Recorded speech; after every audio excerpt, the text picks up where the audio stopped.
তারা তাদের যখন শয়তান সঙ্গী মানে কাফের তাদের সাথে আবার যাইতো, বলতো যে আমরা মূলত তোমাদের সাথে ইন্নামা নাহনু মুস্তাহজিউন, ইসলামের সুরত দইরা মোহাম্মদ এবং তার অনুসারীদের সাথে একটু মস্কারি করলাম আর ঠাট্টা করলাম আর কি, একটু ফাজলামি করলাম আর, বুঝেন নাই? নাউজুবিল্লাহ।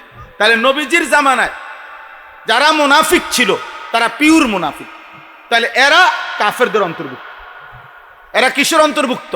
তাহলে এরাও তাদের দুনিয়াবি কোনো ভালো কাজের বদলা পাবে না।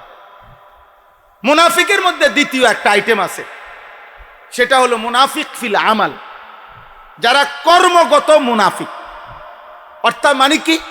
মানে হলো মুখেও স্বীকার করে মুসলমান, অন্তরেও কালেমা বিশ্বাস করে। কথা বুঝেন নাই? তার অন্তরেও আছে যে আসলে কালেমা সত্য, ইসলাম সত্য, নবী সত্য, আল্লাহ সত্য, জান্নাত জাহান্নাম সত্য, সবই ঠিক আছে, কিন্তু তার জীবনটা সে এমন কাজে পরিচালনা করে যেই কাজগুলো মুনাফিকের চিহ্ন বহন করে। এরকম নবী সাল্লাল্লাহু আলাইহি সাল্লাম এবং আল্লাহর কোরআনে এরকম অনেকগুলোকে চিহ্নিত করে বলছে নবী, এই কর্মে অভ্যস্ত যারা, তারা মুখে পরিচয় দেখ অথবা অন্তরেও বিশ্বাস করুক, কিন্তু তবুও তারা মুনাফিক। তবুও তারা কি? মুনাফিকের চিহ্ন। মুনাফিকের চিহ্ন যেমন আপনারা বহু শুনছেন, নবী সাল্লাল্লাহু আলাইহি সাল্লাম বলছেন ইজা হাদ্দাসা কাযাবা, যে প্রত্যেক কথায় মিথ্যা বলে, এটা মুনাফিকের চিহ্ন, কর্মগত মুনাফিক। ইজা তুমিনা খানা, যে ব্যক্তির কাছে কিছু আমানত রাখলে সে খেয়ানত করে, নষ্ট করে ফেলে, খাইয়া লাগে, মাইরা দেয়, মেরে দেয়। এটা 3 নাম্বার। ওয়া ইজা ওয়াদা আখলাফা, যে ওয়াদা করলে ওয়াদার বরখেলাফ করে। এগুলা কিসের চিহ্ন বলেন? এই মুনাফিক কি? মুনাফিক কর্মগত মুনাফিক, আমলের মধ্যে কি? মুনাফিক। মূলত সে বিশ্বাসগত কি না? মুনাফিক না। এই জন্য তাকে কাফের বলা যাবে না। এই ব্যক্তিকে কি বলা যাবে না? কাফের বলা যাবে না। তার আখিরাতে সব বিফল অথবা তার চির জাহান্নামী, এটা বলা যাবে না। কিন্তু তার এই আচরণ মুনাফিকের আচরণ, তার এই আচরণ মুনাফিকের আচরণ। যদি সে এই আচরণ সংশোধন না করে আর তওবা না করে, ফিরে না আসে, আর আল্লাহ যদি মাফ না করে, তাহলে তার ঠিকানাও জাহান্নাম। কর্মগত মুনাফিক। আসেন, রাসূলুল্লাহ সাল্লাল্লাহু আলাইহি সাল্লাম বলছেন স্পষ্ট হাদিস, ফজরের নামাজ জামাতে না পড়া মুনাফিকের চিহ্ন। কিসের চিহ্ন বলেন? মুনাফিকের চিহ্ন। রাসূলুল্লাহ সাল্লাল্লাহু আলাইহি সাল্লাম, বুখারীর হাদিস আছে, ইন্না আসকালা সালাতিন আলাল মুনাফিকিন সালাতুল ইশা ও সালাতুল ফজর। 2টি নামাজ যারা মুনাফিক তাদের জন্য পড়া কঠিন, নবীজি বলছেন। বুখারী মুসলিমের হাদিস। 2টি নামাজ, 1 এশার নামাজ, 2 ফজরের নামাজ। ফজরের নামাজ। হযরত উবাই ইবনে কাব রাদিয়াল্লাহু তাআলা আনহু বলেন, নবীজি যার ঈমানের ব্যাপারে, মানে নবীজির সামনে সে বলে মুসলমান, কিন্তু নবীর যদি সন্দেহ হইতো কাউরে, তো নবীজি তাকে স্পষ্ট হাদিস, তিনি বলেন নবীজি তাকে ফজরের নামাজে মসজিদের জামাতে তালাশ করতেন। খোদার কসম, হাদিসে আছে ফজরের নামাজের সালাম ফিরিয়ে প্রায় সময় নবী জিজ্ঞেস করতেন, আশাহিদুন ফুলান, অমুক কি এসেছে? কালু লা, সাহাবারা বলতেন না। আশাহিদুন ফুলান, অমুক কি এসেছে? নবীজি জিজ্ঞেস করতেন, সাহাবারা কেরাম বলতেন লা, না আসে নাই। আল্লাহর নবী তখনই বলতেন যে শোনো, নিশ্চয়ই যারা মুনাফিক তাদের জন্য এশা এবং ফজরের নামাজ পড়া কঠিন। তাহলে ফজরের অনুপস্থিত ব্যক্তিকে নবী সাল্লাল্লাহু আলাইহি সাল্লাম কি বুঝাইতে চাইছেন বলেন? বলো না ভাই, তোমরা বলো, নওজোয়ান ভাই, কি বুঝাইতে চাইছেন? মুনাফিক বুঝাইতে। যে তোমাকে সুপারিশ করবে তার কাছে তুমি তোমার পরিচয় বুঝা নাও। সুপারিশ তোমার আব্বার সম্পত্তি না, নবীর সুপারিশ তোমার বাপের সম্পত্তি না, নবীর সুপারিশ তোমার দুনিয়ার কোনো ফায়সালা না। নবী সাল্লাল্লাহু আলাইহি ওয়াসাল্লাম তোমার পরিচয় তো আগেই চিহ্নিত করে দিয়েছেন। আর তিনি কোথাও বলেন নাই, নবী কখনোই বলেন নাই যে আমি মুনাফিকের জন্য সুপারিশ করব, এই কথা নাই। আমি কাফেরের জন্য সুপারিশ করব, এই কথা নাই বাবা, এই কথা নাই। নবীর হায়াতে মুনাফিক সর্দার আব্দুল্লাহ ইবনে উবাই ইবনে সালুল, যে নিজেকে প্রতিদিন বলতো মুসলমান কিন্তু ছিল মুনাফিক, নবীজি তার ইন্তেকালের পরে এই উনার ছেলে, মানে মদিনায় যে মুনাফিক সর্দার ছিল তার ছেলে ছিল খাঁটি সাহাবী। মুনাফিকের ছেলেটা আব্দুল্লাহ ইবনে আব্দুল্লাহ, ছেলের নামও ছিল আব্দুল্লাহ, বাপের নামও ছিল আব্দুল্লাহ। আরব দেশে এটা এখনো রসুম আছে, একাধিক ব্যক্তির একই নাম। তিন ভাই, তিনজনের নাম মোহাম্মদ, মোহাম্মদ আল আউয়াল, মোহাম্মদ আসানি, মোহাম্মদ আসালেস। তারা নবীজির নামের এমন বরকত মনে করে, কখনো কখনো 3-4 ফুটের সবার নামে রাখে মোহাম্মদ। প্রথম মোহাম্মদ, দ্বিতীয় মোহাম্মদ, তৃতীয় মোহাম্মদ, এমনি বল, বুঝছেন, বরকতের জন্য। যাই হোক, তো এই ওনার ছেলে ছিলেন সাহাবী। তো উনি খুব কাঁদতেছিল, ইয়া রাসূলুল্লাহ, আমার আব্বা আপনি যদি একটু জানাজা পড়াইতেন, আর আল্লাহ যদি এই উসিলায় মাফ করে দেয়। নবীজি গেছেন ওই ছেলের আবদারে ওই মুনাফিক সর্দারের জানাজা পড়াই। সূরা তাওবার মধ্যে স্পষ্ট আছে। সাথে সাথে জানাজা পড়ানোর কারণে জিবরাইল আইসা আল্লাহর পক্ষ থেকে জানাইছে, নবীকে আল্লাহ জানাইছেন, বন্ধু আপনি যদি এই মুনাফিকের জানাজা না, শুধু আপনি যদি তার জন্য 70 বার আপনি যদি আমার কাছে মাফ চান, আমি ওয়াদা দিলাম আমি তারে মাফ করব না। আর কোনদিন কোন মুনাফিকের কবরে, কোন মুনাফিকের মাগফিরাতে আমার কাছে চাইবেন না। লা তাকুম আলা কবরিহি আবাদা। বেঈমানের এই মুনাফিকের কবরে আর কোনদিন দাঁড়াবেন না। প্রিয় সন্তান, আমি হয়তো আর কোনদিন আসবো না, মনে করো আর কোনদিন হয়তো আব্বা দেখাও হবে না। চলার পথে আমি আসছি, আমরা, তোমরাও আজকে আসছো। জোর করে বলি আব্বা, মুনাফিকের পরিচয় লিখিত রেখে কবরে যাইও না, কবরে যাইও না।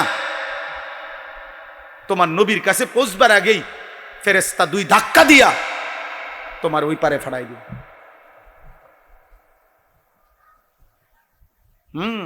হাফেজে কোরআন সুপারিশ করবে, আলেমে দিন, হাজী সাহেব, তোমার ছোট ভাই, এ তো পরের খবর। প্রথম সুপারিশ করার অধিকার তো শাফাআতে উজমা, যেটা বড় শাফাত, প্রধান সুপারিশকারী তো কে? নবী সাল্লাল্লাহু আলাইহি সাল্লাম।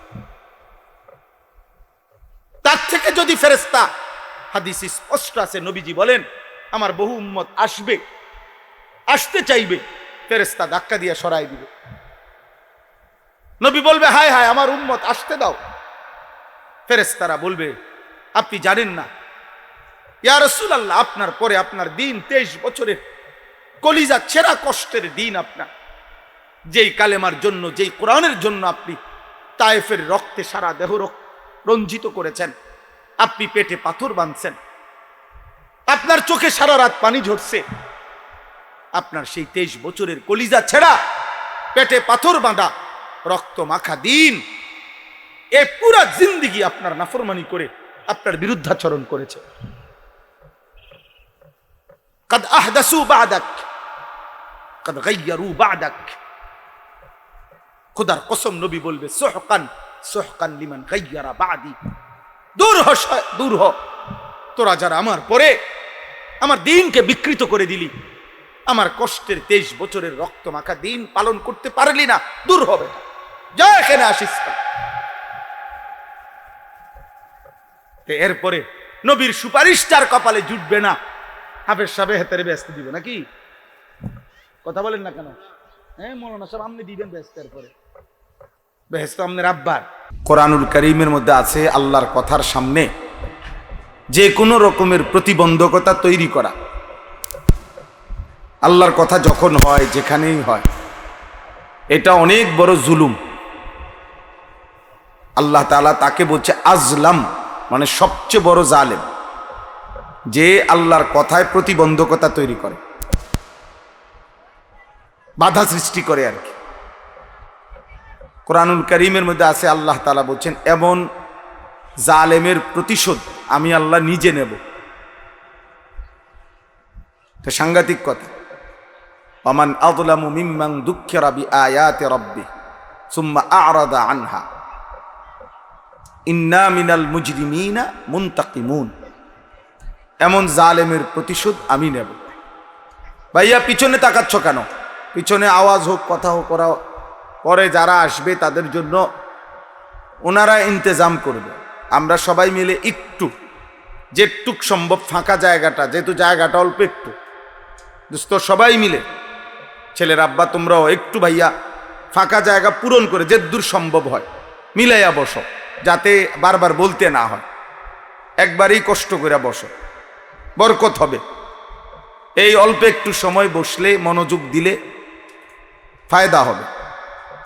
কোরআনুল কারীমের মধ্যে আছে আল্লাহ তাআলা যাকে চান, আল্লাহ নিজে বলছেন, আমি যাকে চাই আমি তাকে টেনে আমার দিকে নিয়ে আসি।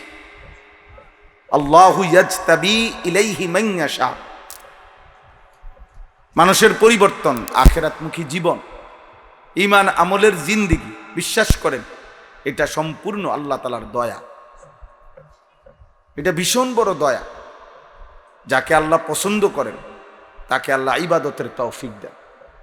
ভাত মাছ পেশাব পায়খানা এগুলো আল্লাহ তাআলা গরু ছাগলরাও খাওয়ায়, কুকুর বিড়ালরাও খাওয়ায়, জন্তু জানোয়ার আমাদের চাইতেও বেশি খায়।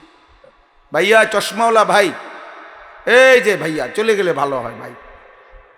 জি ভাই, না না আমি যেটা বলছি এটাই কথা, আপনি যুক্তি দেখায়েন না। আপনার সাথে আমি এটা বুঝেই বলছি ভাই, আপনি এটা নামান এটা এমনি শোনেন, এটা বুঝে বলতেছি, আমি বলতেছি কি কারণ। এই জন্য আল্লাহ তাআলা যাকে পছন্দ করে তাকে আল্লাহ টেনে আনে নিজের দিকে টেনে আনে। ওয়াহদি ইলাইহি মান ইউনিব। এবং আল্লাহ বলেন যে আমার দিকে একটু ঝুঁকে আসে আগ্রহ নিয়ে, আমি আল্লাহ তাকে তার চাইতে বেশি এগিয়ে হেদায়েত দিয়ে থাকি। অর্থাৎ বান্দা আসে যেটুক, আমি রহমত মাগফিরাত নিয়ে আসি তার চাইতে 1000 গুণ বেশি। তাহলে এই দুইটা জিনিস, কাউকে আল্লাহ সরাসরি টেনে নিয়ে আসে, একেবারে উল্টা পথে চলতেছে, একদম উল্টা, আল্লাহ তাকে ইচ্ছা করে একদম আল্লাহর দিকে টেনে নিয়ে আসে। ওমর রাদিয়াল্লাহু তাআলা আনহু যাচ্ছে একদম উল্টা, মানে নবী সাল্লাল্লাহু আলাইহি সাল্লামকে হত্যা করার জন্য, হাতে তরবারি। বিষয়টা কেমন উল্টা, একেবারেই উল্টা একটা মানুষ সম্পূর্ণ। যদি নবী সাল্লাল্লাহু আলাইহি সাল্লামকে হত্যা করার উদ্দেশ্যে রওনা দেওয়া, এটা আসমানের নিচে জমিনের উপরে, কল্পনা করেন এর চাইতে বড় পাপ কল্পনা করা যায়? যে আখিরি নবী সাল্লাল্লাহু আলাইহি সাল্লামকে হত্যা করতে চাচ্ছে, কিন্তু আল্লাহর ইচ্ছে হইছে, এই অবস্থাতেই আল্লাহ তাআলা ওনাকে হেদায়েত দিয়ে দিছে। উনি তো ওই দিনই কালেমা পড়ছে। তো এটা কার ইচ্ছা? একা আল্লাহর ইচ্ছা। হযরত আবু যর গিফারি রাদিয়াল্লাহু তাআলা আনহু, তিনি বহু দূরের এক এলাকা থেকে মক্কায় আসছেন নবী সাল্লাল্লাহু আলাইহি সাল্লামের ব্যাপারে তথ্য যাচাই করার জন্য। চলা ফেরা, উঠা বসা কেমন, যদি বুঝে ধরে কালেমা পড়বে, নয়তো ফিরত চলে যাবে। হাদিসে আছে তিনি নবী সাল্লাল্লাহু আলাইহি সাল্লামের চলা ফেরা, গতি বিধি পরিচয় না দিয়ে 1 মাস মক্কায় উনি খেয়াল করছেন, কি করে কি না করে সব কিছু চুপে চুপে, মানে উনি উনার মতো করে চলছে ফিরছে, কাউরে কোনো পরিচয় দেয় না, কেন আসছে কি জন্য আসছে। 1 মাস পরে হযরত আলী রাদিয়াল্লাহু তাআলা আনহুর সাথে কথা বলতে বলতে, বিশেষ করে তিনি আল্লাহর নবী সাল্লাল্লাহু আলাইহি সাল্লাম সম্পর্কে বিস্তারিত জেনে, এরপরে হযরত আলী রাদিয়াল্লাহু তাআলা আনহুর মাধ্যম হয়ে নবী সাল্লাল্লাহু আলাইহি সাল্লামের কাছে গিয়ে সরাসরি কালেমা পড়ে মুসলমান হয়েছে। তাইলে কেউ নিজে ঢুকে আসছে একটু, আল্লাহ তাকেও হেদায়েত দিছে। আবার কাউকে আল্লাহ ইচ্ছা হয়েছে একের উল্টা মানুষটারও আল্লাহ কি দিছে? হেদায়েত দিছে। তাহলে ইচ্ছাটা মূলত কার? আল্লাহ। তো তো আমার বলার উদ্দেশ্য হলো, কোনো মজলিসের মধ্যে যখন কেউ সামনাসামনি আইসা বসে, আমার আজকে দীর্ঘ বছরের অভিজ্ঞতা হলো যে মনোযোগ আন্তরিকতা নিয়ে যখন সে শোনে আর আল্লাহর দয়া যদি হয়, তো তার দিলের মধ্যে ধীরে ধীরে পরিবর্তন নসিব হয়। কথা বুঝছেন? আর এই ক্ষেত্রে সবচেয়ে বড় প্রতিবন্ধকতা হলো মোবাইল হাতে ধরে রাখা। মোবাইল হাতে ধরে রাখার সবচেয়ে বড় মুশকিলটা হলো, ঝামেলাটা হলো, এতে ওই ব্যক্তির কথার প্রতি মনোযোগ হয় না, তার মনোযোগ তার মোবাইলের দিকে থাকে। অর্থাৎ সে বারবার এটার দিকে নজর দেয়, আসতেছে কিনা, উঠতেছে কিনা, আজ্ঞায় ফিচায়, উড়ায় নামায়, বারবার। অর্থাৎ বেচারা আর 1 ঘন্টা 1.5 ঘন্টা পরে নিজের জন্য কিছু আর বোঝে না। এই জন্য আমি এত কঠোর। স্ট্যান্ডওয়ালারা প্রফেশনাল, অর্থাৎ এরা প্রফেশনাল, এদের এটা এক ধরনের সারা বছর তারা প্রফেশনাল। কিন্তু আমরা যারা এমনি আসছি বসছি, এই যে ছেলেপেলেরা, আমরা সবাই প্রত্যেকের কাছেই মোবাইল আছে আমি জানি। তো প্রত্যেকেই যদি একটা মোবাইল ধরে রাখে, তা আর নিজের দিলে কথা ঢুকবে না, নিজের দিলে কথা ঢুকে না। এটা পরীক্ষিত। আমাদের ছোটখাটো আল্লাহর দয়ায় ওয়াজের এই বয়স আজকে 22 বছর। তাহলে এই 22 বছরে হাজারো মানুষ, লাখো মানুষ দেখার সুযোগ হয়েছে, আলহামদুলিল্লাহ। আরবি ভাষায় বলে সালিল মুজাররাব ওয়ালা তাসআলিল হাকিম। তুমি তোমার প্রয়োজনীয় বিষয়, আরবিতে বলে যে অভিজ্ঞকে জিজ্ঞেস করো, শুধু জ্ঞানী পণ্ডিত বুদ্ধিজীবী তাকে নয়। সব কিছু বুদ্ধিজীবী আর বাস্তবতার প্রেক্ষাপটে যার প্র্যাকটিক্যাল অভিজ্ঞতা আছে এক হয় না, এক হয় না। আগের দিনে ছিল এমন কবিরাজ, এমন ডাক্তার, এমন হোমিওপ্যাথিক ডাক্তার কবিরাজ, রুগী যাইয়া সামনে দাঁড়াইলেই পুরা আপাদমস্তক তাকাইয়েই বলতে পারতো শরীরের কি অবস্থা, কি কি রোগ ব্যাধি। আর এখন 30টা পরীক্ষা করেও বেচারা রোগ ধরতে পারে না। পড়ালেখার বাড়ছে, অনেক অনেক বাড়ছে। সেদিন বাংলাদেশে একজন ব্যক্তি প্রস্তাব দিছে, কয় যে ডাক্তার সাহেব তার রোগ চিহ্নিত করার জন্য, উনি রোগ ধরার জন্য পরীক্ষা করায়, সেইটা রুগিয়ে পরীক্ষার টাকা দিবে কেন? বুঝেন না এই কথাটা? এটা যাই হোক, এটা তর্ক বিতর্কের বিষয়, আমি বসি নাই এখানে করতে। কিন্তু আমার বলার উদ্দেশ্য হলো, ভাইয়া, এই জন্য আমরা এটা কঠোর যে আমার কথা হইল না শুনুক, একজন শুনুক, কিন্তু আল্লাহর কথা মনোযোগ দিয়ে শোনা কোরআনুল কারীমের স্পষ্ট আদেশ এবং আল্লাহর ওয়াদা এটা। আল্লাহ বলছে, তুমি যদি ফাসতামিউ লাহু ওয়া আনসিতু, তোমরা আমার কথা মনোযোগ দিয়ে শোনো, কোরআনের কথা, এবং চুপ থাকো, আল্লাহর কসম আল্লাহ বলছে লাআল্লাকুম তুরহামুন, অবশ্যই তোমাদের উপরে রহমত বর্ষিত হবে। যদি কি শর্তে? 2 শর্তে। 1 হলো মনোযোগ দিয়ে শোনো, 2 হলো চুপ থাকো। চুপ থাকো, এই 2 শর্তে লাআল্লাকুম তুরহামুন, আল্লাহর রহমত বর্ষিত। আল্লাহর রহমত বর্ষিত। রহমত মানে কি? রহমত মানে তাফসীরে আছে ভাত মাছ তরি তরকারি, ঘর সংসারের আয় রোজগার বেড়ে যাবে, এটা না। এখানে রহমতের অর্থ হলো তাফসীরে রুহুল মাআনিতে স্পষ্ট আছে, ইউওয়াফিকুত তাআ, আল্লাহর কথা মনোযোগ দিয়ে শোনা এবং চুপ থাকার বরকতে আল্লাহ ওই বান্দাকে আল্লাহর কথার উপরে, কোরআনের উপরে আমল করার তৌফিক দান করবে, তৌফিক দান করবে। পৃথিবীর এখানে একজন মুসলমান ছেলে, একটা ছেলে এমন আছে কি আপনার কি মনে হয়? একেবারে কমপক্ষে 10 বছরের থেকে শুরু করে উপরে এমন একজন ছেলেও নাই যে জানে না যে নামাজ 5 ওয়াক্ত ফরজ। এমন একটি ছেলে এরকম নাই যে জানে না, প্রত্যেকেই জানে। কম 10 বছরের নিচে যদি হয় বাদ দিলাম ধরেন, কিন্তু 10 ঊর্ধ্ব বাচ্চা কি জানে না যে নামাজ 5 ওয়াক্ত ফরজ? কথা বলেন না? তাইলে একটা হলো জানা, একটা হলো জানা। আজকে 30 বছর ধরে যেই হারাম করে সুদ খায়, এই সুদখোর, এই হারামখোর জানে এটা হারাম। ওনারে জিজ্ঞাসা করেন, বলে ভাই সুদ খাওয়া হারাম নি, তো উনি কি কইব? মুস্তাহাব। কথা বলেন না? তাইলে উনি খাচ্ছে কেন? উনি তো জানে বিষয়টা, উনি তো জানে বিষয়। এক হলো জানা, আরেক হলো আমলের তৌফিক হওয়া, মানার তৌফিক হওয়া, এটা ভিন্ন বিষয়। কম বেশি ওয়াজ, কোরআন, ইসলামের কিছু মৌলিক কথাবার্তা আপনারাও সবাই জানেন, সবাই জানে না, এখানে নতুন করে বলার কিছু নাই। কিন্তু আল্লাহর কথা বারবার বলার উদ্দেশ্য কি? তাই প্রত্যেকবার আজকে 30 বছর ধরে তো আপনারে কইতে আছি নামাজ 5 ওয়াক্ত, এটা না বুঝার কি আছে? কথা বুঝেন নাই? তো এটা তো মাকসাদ না, মাকসাদ হইল আমলের তৌফিক হওয়া।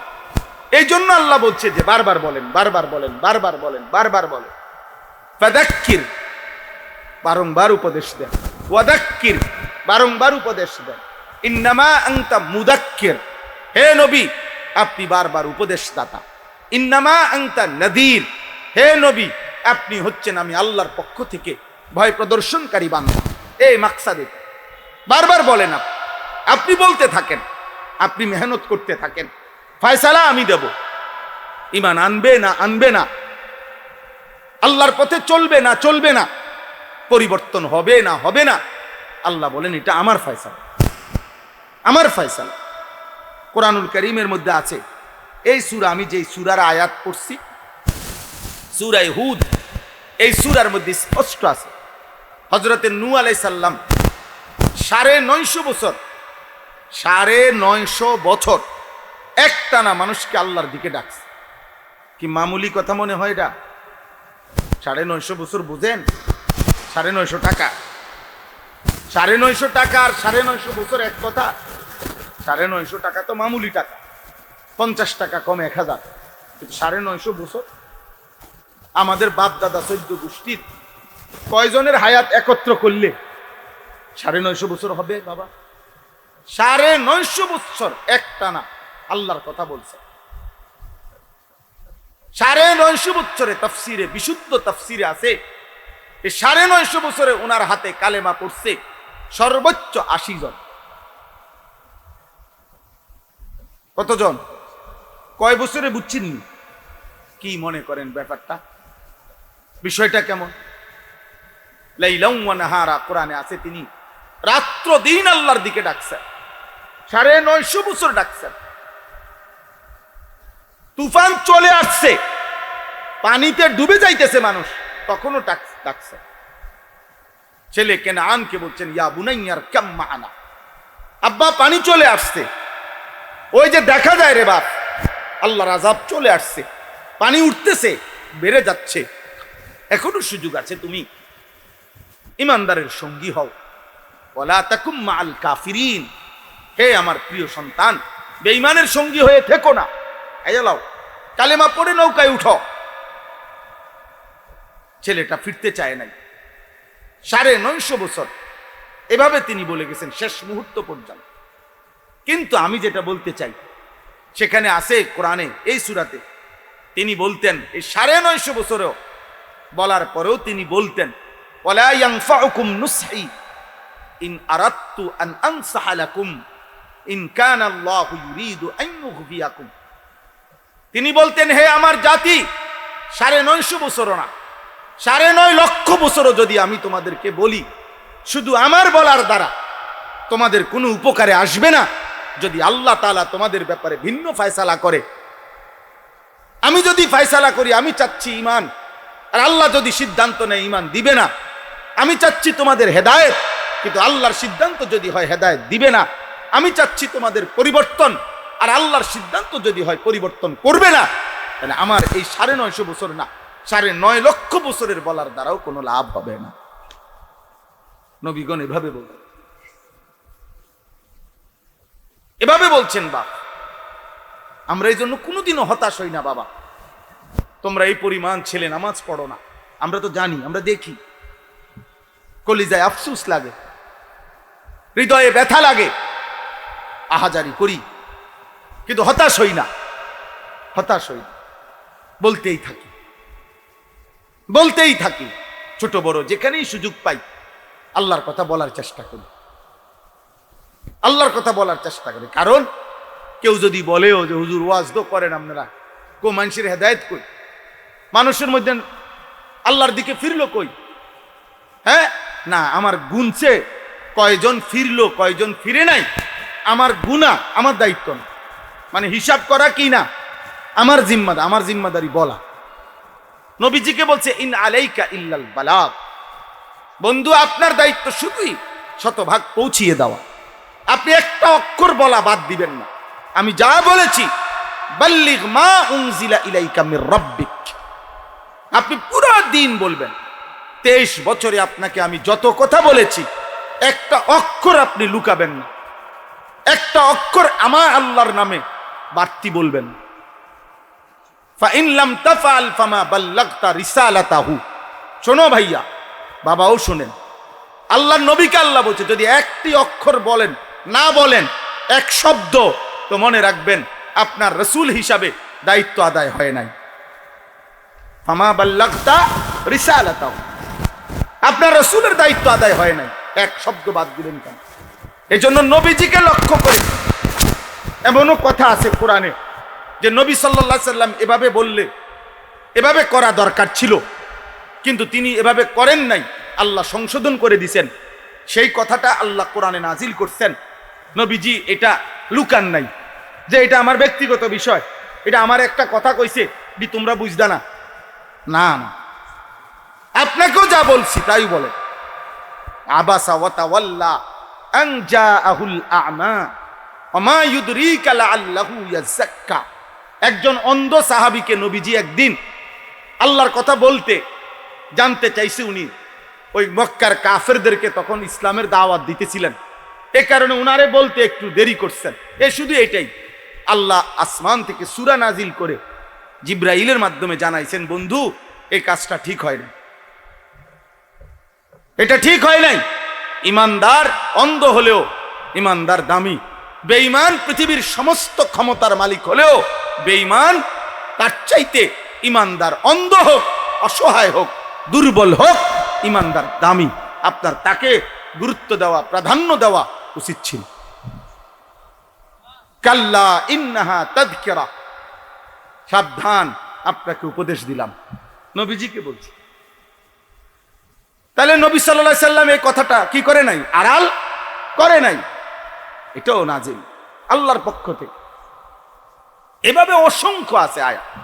তাইলে ভাইয়া দিন স্পষ্ট, ইসলাম স্পষ্ট, আল্লাহর কথা পরিষ্কার, নবীর সুন্নাত পরিষ্কার, কারো কোনো প্যাঁচ নাই এই পৃথিবীতে। 1450 বছরে মনে রাখবেন একটা মূলনীতি, যারা আমল করে, যারা মুত্তাকি, যারা বাস্তবিক জান্নাত পেতে চায়, যারা আল্লাহর পথে শতভাগ দায়িত্ব নিয়ে মহব্বতের সাথে চলতে চায়, খোদার কসম তাদের কোনো অসুবিধা হয় না চলতে।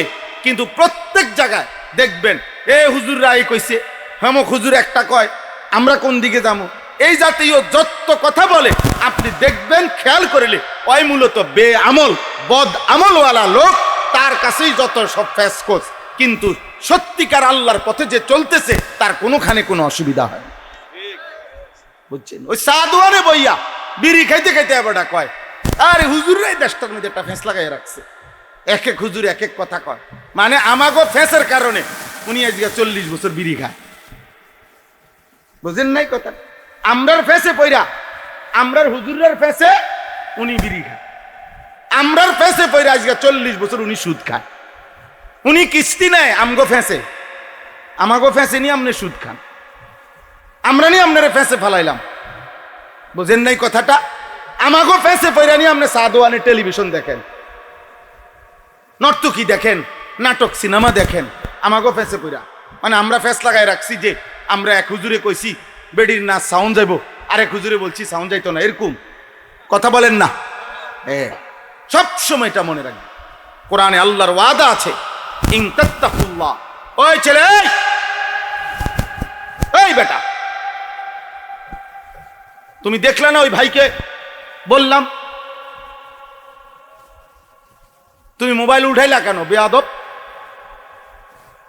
তোমারে বললাম তুমি চলে যাও ভাই, আবার একজনের পিছনে মাথা নোয়াইলে লাভ হইব কি? আমি দেখছি তোমারে। জি বা আল্লাহ কোরআনে কারিমে বলছেন, ইন তাত্তাকুল্লাহ ইয়াজআল লাকুম ফুরকানা। আশ্চর্য আয়াত এটা। আল্লাহ বলে তুমি সিদ্ধান্ত দাও, আমার পথে চলবা, তুমি বান্দা ফয়সালা দাও, তুমি গুনাহ ছাড়বা, তুমি নেক আমল করবা। যদি সিদ্ধান্ত এটা দিতে পারো, তুমি যদি চলতে চাও, আমি আল্লাহ ওয়াদা দিলাম ইয়াজআল লাকুম ফুরকানা, মৃত্যু পর্যন্ত চলার পথে কোনটা হালাল কোনটা হারাম, কোনটা জায়েজ কোনটা নাজায়েজ, কোনটা উচিত কোনটা অনুচিত, লক্ষ কথার ভিতরে তোমার জন্য কোনটা সঠিক, আমি এরকম বুঝার মতো ফুরকান, পার্থক্যকারী একটি শক্তি তোমার কলিজার ভিতরে আলো, এমন একটি থার্মোমিটার আমি তোমার দিলে দিয়ে দেব। কোরআন শরীফের আয়াত, ইন তাত্তাকুল্লাহ ইয়াজআল লাকুম ফুরকানা। তুমি আগে বলো গুনাহ ছাড়বা কিনা, তুমি নাফরমানি ছেড়ে দিবা কিনা, সেটা আগে বলো। তুমি হারামের মধ্যে থাইকা বুঝতে চাইলে তো লাভ হইতো না। কথা বোঝেন নাই আপনি?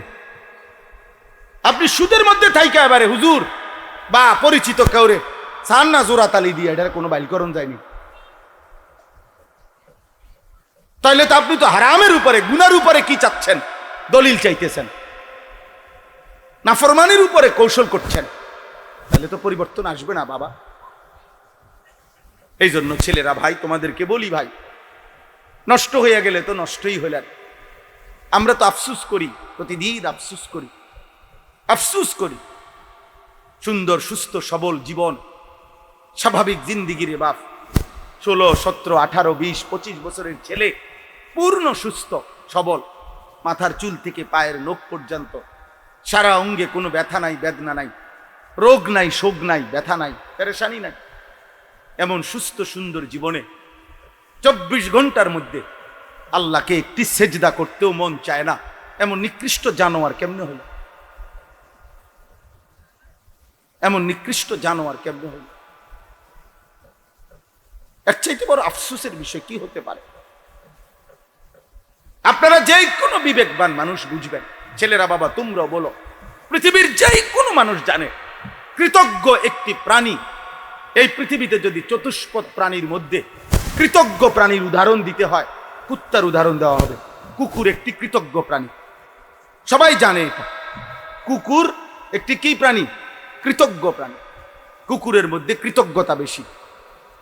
কুকুর এমন একটি প্রাণী, তার বাড়িওয়ালা, কোনো বাড়িওয়ালা একেবারে ফেলে দেওয়া এক জাররা গোশত নাই, সাবাইন্না চুষা যেই হাড্ডিটা ফেলে রাখছে, একেবারেই ফালতু হাড্ডি, এরকম 8-10 টুকরা, 5-10 টুকরা হাড্ডি খাইয়া এই হাড্ডি টুকুর কৃতজ্ঞতা হিসাবে এই কুকুরটা এই লোকটারে ছাড়ে না, এই বাড়িটা ছাড়ে না। আহা, এটুকু হাড্ডির কৃতজ্ঞতার কারণে যদি একটা কুত্তা, তার বিরুদ্ধে এই কৃতজ্ঞতা থাকে, এত বড় আসমান ও জমিন, চন্দ্র সূর্য, আলো বাতাস, রোদ বৃষ্টি, এত কিছু, এত সুখ, এত শান্তি, এত সুস্থতা, চোখ নাক কান হাত পাও নিঃশ্বাস, এই সব কিছু 24 ঘন্টা দেওয়ার পরেও যার কাছ থেকে আল্লাহ তাআলা একটা সেজদা পায় না, তুই কুত্তার চাইতেও খারাপ বেটা। তোর তুলনা কুত্তার সাথেও হয় না বেটা, কুত্তার চাইতেও নিকৃষ্ট বেটা। বেনামাজি কুত্তার চাইতেও নিকৃষ্ট, বেনামাজি কুত্তার চাইতেও নিকৃষ্ট, বেনামাজি কুত্তার চাইতেও নিকৃষ্ট। এই পৃথিবীর যেই কোনো বিবেকবান জানে বেটা, হাড্ডির কৃতজ্ঞতা আছে কুত্তার ভিতরে। আর মানুষ রূপী এই হাইওয়ান এত বড় কায়নাত পেয়েও ওই রবের একটা সেজদা দিতে রাজি। আস্তাগফিরুল্লাহ, আস্তাগফিরুল্লাহ। 365 দিনে একদিনও 5 ওয়াক্ত নামাজ পড়লা না, এমন জানোয়ার কেমনে হইলা? মুসলমানের ঘরে এত বড় জানোয়ার কেমনে হইলা? মায়ের পবিত্র 2 বছরের পবিত্র দুধ, বুকের দুধের এত বড় অপমান কেমনে করলা? আল্লাহ তাআলা তোমাকে কালেমাওয়ালার ঘরে, মুসলমান বাবা মার ঘরে জন্ম দিয়ে কি ভুল করলেন? কি অপরাধ করলেন? তুমি মালিককে সেজদা দাও না? বলো ভাই, বুঝতে শিখেন, আপনারা বাবারা বুঝতে শিখেন। আপনাদের সন্তানের, ছেলে মেয়ের, স্ত্রী পরিজনের ইবাদত আমল এটা গঠন করা, এটাই আপনাদের জিন্দেগির মূল ডিউটি। আমরা মুসলমান, আমরা বেঈমান না।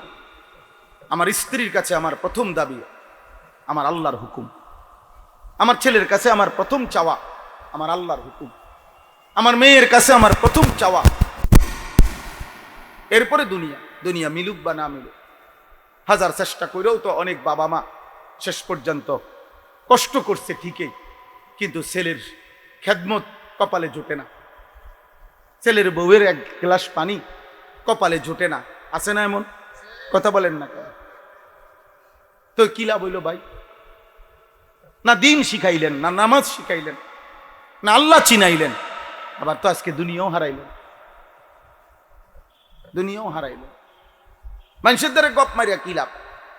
ঢাকা শহরে পোলা বউ লইয়া থাকে, এটা মানুষেরও শুনাইয়া কি লাভ? হ্যাঁ, ঢাকা শহরে তো আমনের ফুট ছাড়াও তারও মানুষের থাকে, এটা তো আশ্চর্য কিছু না। ঢাকা শহরে থাকা তো বিরাট কোনো নিয়ামত না, ইটালি থাকা তো কোনো বিরাট নিয়ামত না। কারো একটা ফুট যদি ইটালি থাকলে এত বড় সৌভাগ্য। আমি প্রায়ই বলি, তো যারা কাফের বেঈমান পূর্বপুরুষ থেকে যুগ যুগ ধরে পুরা বংশ যাদের ইটালি, তো তারা কেমন কপাল, তারা ধরো বড় ভাগ্যবান। নাউজুবিল্লাহ, বোঝেন নাই কথাটা?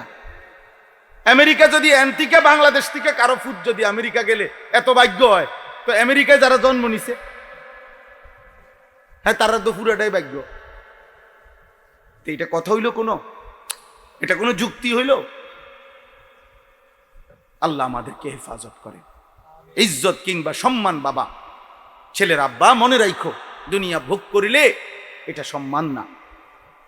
সম্পদ উপার্জন করতে পারা এটা সম্মান নয়। দুনিয়া জানোয়ারও ভোগ করে, এক কুকুরও দুনিয়া ভোগ করে, এক শুকরও দুনিয়া ভোগ করে, দুনিয়া হাইওয়ানও ভোগ করে, দুনিয়া চতুষ্পদ জন্তুও ভোগ করে, দুনিয়া বেঈমানও ভোগ করে, দুনিয়া মুশরিকও ভোগ করে, দুনিয়া নাস্তিক মুরতাদ 60 বছর 40 বছরে যে একদিনের জন্য স্বীকার করে নাই আল্লাহকে। এই পৃথিবীতে লক্ষ কোটি বেঈমান এমন আছে যারা আল্লাহ বলতে কিছু আছে মানে না, নাস্তিক বলে যাদের, দেয়ার ইজ নো গড, ঈশ্বর বলতে কিছু নাই। আমি নিজ কানে শুনছি, ইউনিভার্সিটি পড়ুয়া, উচ্চ পড়ুয়া এমন 4টা ছেলের সাথে আমি একবার 1 ঘন্টা কথা বলছি। ওদের পরিষ্কার বক্তব্য, ওদের বাবা মা মুসলমান, ওদের পরিষ্কার বক্তব্য যে আল্লাহ বলতে, ঈশ্বর বলতে কিছু আছে, হুজুর আমরা এটা টোটাল বিশ্বাস করি না। আমি এমন মানুষ দেখছি 1000 কোটি টাকার মালিক, একটি প্রাইভেট ব্যাংকের ভাইস চেয়ারম্যান, মারা গেছেন ওই ভদ্রলোক, কোটি কোটি টাকার মালিক ছিল। ওনার মুখে নিজে বলছে কবরের আযাবের যে ভয় হুজুররা দেখায় এটা মিথ্যা। এই বাংলাদেশে বলে, অতএব আব্বা আল্লাহ তো তাকেও কোটি কোটি 1000 কোটি টাকা দিছে। দুনিয়া তো আল্লাহ তাআলা হাইওয়ান জানোয়ারকেও দেয়।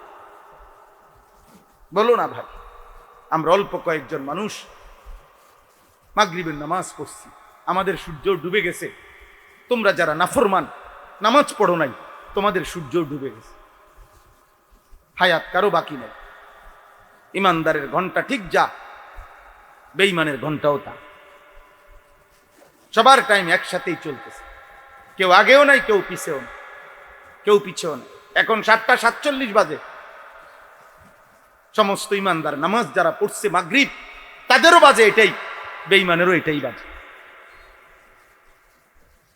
হ্যাঁ, আমরা যদি মঙ্গলবার, তো নাফরমানের এখন বুধবার না, হ্যাঁ ওটা আগায় গেছে একদিন। তাইলে বলো না ভাইয়া, বলেন না বা? শুধু দুনিয়া চাইলে হবে না, আমরা মুমিন। এই পৃথিবীতে 4টা শ্রেণী, এই আয়াতের আলোকে আমি বলতেছি। আমি আয়াতের তর্জমা শোনাচ্ছি। কোরআনুল কারীমের 12 নম্বর পারা, কোরআনুল কারীমের 11 নম্বর সূরা, সূরা হুদ। এই সূরার 2টি আয়াত 15, 16 আমি তেলাওয়াত করছি। মূলত এটাই আমি এখন বুঝাই বলতেছি, এটা বললেই আমার কথা শেষ। এই পৃথিবীতে প্রসিদ্ধ 2টা ধর্ম, একটা হলো ইহুদি, একটা হলো খ্রিস্টান। যারা নিজেরা দাবি করে এবং বাস্তবতাও এটা যে তাদের পূর্বপুরুষের কাছে নবী প্রেরিত হয়েছে। ইহুদিদের কাছে মুসা আলাইহিস সালাম এবং তার পরবর্তী অগণিত নবী তাদের কাছে আসছে। খ্রিস্টান যারা, ঈসা আলাইহিস সালাম তাদের নবী ছিলেন। তো আল্লাহ তাআলা মুসা আলাইহিস সালামের এই ইহুদিদেরকেও আসমানি কিতাব তাওরাত দান করছেন। আবার খ্রিস্টান যারা, ঈসা নবীর কাছেও আসমানি কিতাব ইনজিল দান করেছিলেন। এবং এই দুই নবী মানে বর্তমান পৃথিবীতে সংখ্যাগরিষ্ঠ বিধর্মী, ইসলামের বাহিরে যারা, তাদের মধ্যে সংখ্যাগরিষ্ঠ হলো খ্রিস্টান, যারা ঈসা নবীর অনুসারী দাবি করে, ইনজিল কিতাবের অনুসারী। তো এই খ্রিস্টানরা তাদের নবী ঈসা আলাইহিস সালাম এবং তাদের কিতাব ইনজিল, এতে স্পষ্টভাবে তাদের নবীও বলছে, কিতাবও বলছে যে শেষ জামানায় আখিরি নবী আসবে। ও মুবাশশিরাম মিন বাদ ইসমুহু আহমদ। ঈসা নবী আমাদের নবী সাল্লাল্লাহু আলাইহি সাল্লামের সুসংবাদ দিয়ে গেছে এবং বলেছে, আমার অনুসারীরা যখনই তোমরা তাকে পাবে, তোমরা তার অনুসরণ আনুগত্য করবে।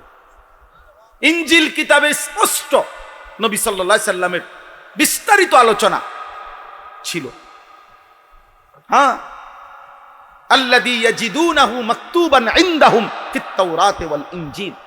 কোরআনে আল্লাহ বলছে, ইহুদি এবং খ্রিস্টানদের কাছে যে দুইটা কিতাব ছিল, তাওরাত এবং ইনজিল, আমি আমার বন্ধুর আলোচনা, শারীরিক গঠন, আমার বন্ধুর চেহারা, আচরণ, তার পছন্দ অপছন্দ, এই সব কিছু আমি আল্লাহ তাওরাতেও বলছি, ইনজিলেও বলছি।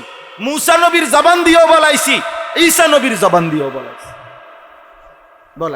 কিন্তু দুর্ভাগ্যের বিষয় হলো, মুসা নবীও বলেছে শেষ জামানার নবী মুহাম্মদকে তোমরা মেনে নিবে, ঈসা নবীও বলছে, কিন্তু স্বার্থের টানা পড়েনে নবী সাল্লাল্লাহু আলাইহি সাল্লামকে শতভাগ চিনবার পরেও তারা ঈমান আনে না। ইয়ারিফুনাহু কামা ইয়ারিফুনা আবনাআহুম, কোরআন শরীফে আছে।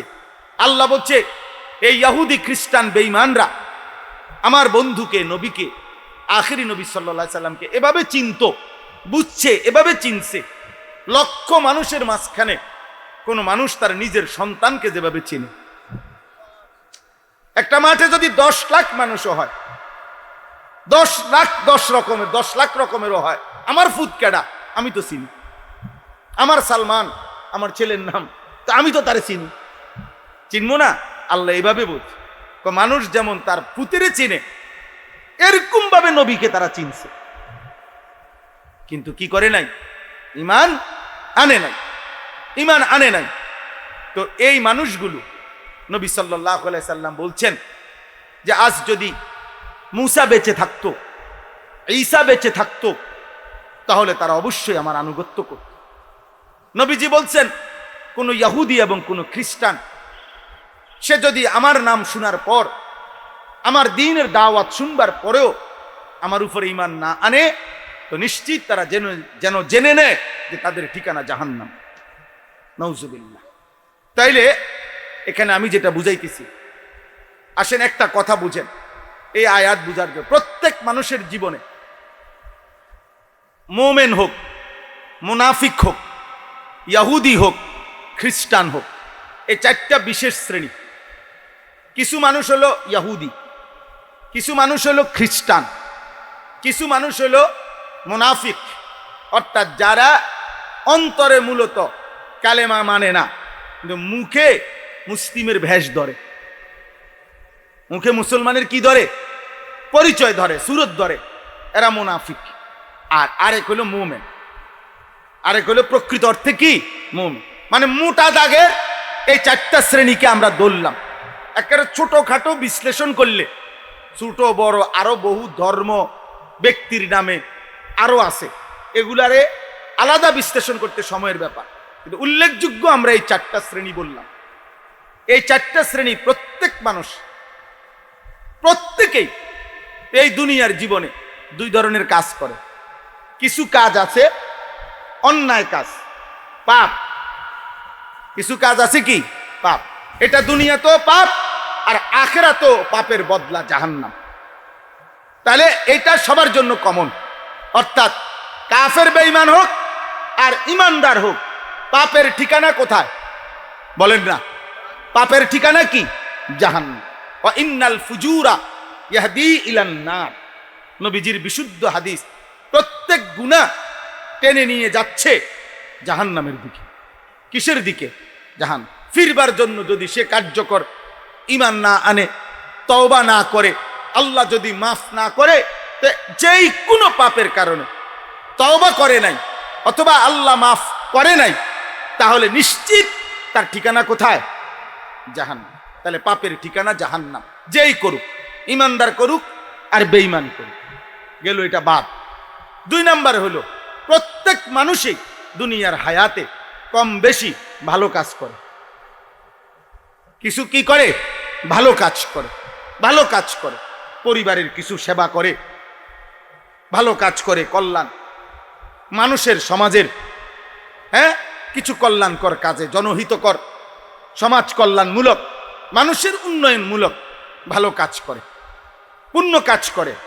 এই ক্ষেত্রে, এই আয়াতের আলোকে বলতেছি, এই ক্ষেত্রে আল্লাহ তাআলা একটা মূল নীতি বলছে যে দুনিয়ার জীবনে এখানে 1 নাম্বার হলো, আবার ওই পিছনে আবার যান, প্রত্যেক খ্রিস্টান যত ভালো কাজই করুক, যত ভালো কাজই করুক, ঈমান না থাকার কারণে আখিরাতে ফলাফল শূন্য, বৃথা, জাহান্নাম ছাড়া আর কিছু না। কোন ইহুদি ঈমান না থাকার কারণে যত কিছু ভালো কাজই দুনিয়াতে করুক, আখিরাতে তার কোনো বিনিময় বা জান্নাতের কোনো পুরস্কার 1 জাররাও পাবে না। তার ঠিকানা কোথায়? জাহান্নাম। তাহলে এই পৃথিবীতে মনে রাখতে হবে, সবচেয়ে বড় সৎ কাজ হলো আফদালুল খাইর, আফদালুল আমাল, সবচেয়ে উত্তম কাজ, সবচেয়ে খায়ের, কল্যাণকর কাজ হলো কালেমা গ্রহণ করা। কি গ্রহণ করা? ঈমান। ঈমানের চাইতে বড় কোনো খায়ের নাই, ঈমানের চাইতে বড় কোনো কল্যাণ নাই। আর ঈমানবিহীন বাকি কল্যাণ আখিরাতের হিসাবে ধর্তব্য না, ধর্তব্য না, আখিরাতের হিসাবে ধর্তব্য না। তাইলে ইহুদি এবং খ্রিস্টান তারা ঈমান না থাকার কারণে আখিরাতে তাদের কোনো ভালো কাজের, উত্তম কাজেরও কোনো বিনিময় কি বলেন না পাবে না, পাবে না। গেল তারা। মুনাফিক যারা মুনাফিক, তারা তো ইচ্ছা করেই লুকোচুরি করতেছে। সে তো কি ইচ্ছা করেই কি করে? লুকোচুরি করে। মুনাফিক 2 ধরনের হয়। এক ধরনের এতেকাদি মুনাফিক, অর্থাৎ বাস্তবিক অর্থে অন্তরে সে কালেমা বিশ্বাস করে না, মুখে প্রকাশ করে।